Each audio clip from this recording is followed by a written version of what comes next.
Ang lapit na ng holidays. Overweight ka na. Madadagdagan pa kasi puro kainan.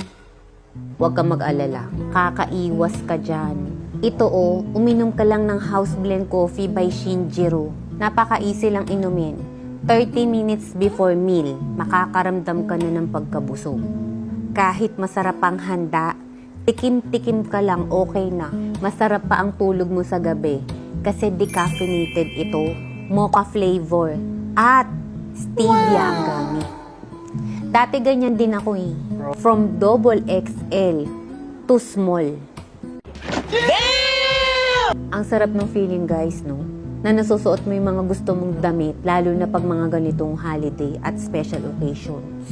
Kung gusto mong mapansin ka ngayong holiday at maging small na ang damit mo, try mo na tong coffee na to, walang eme-eme to. Very light.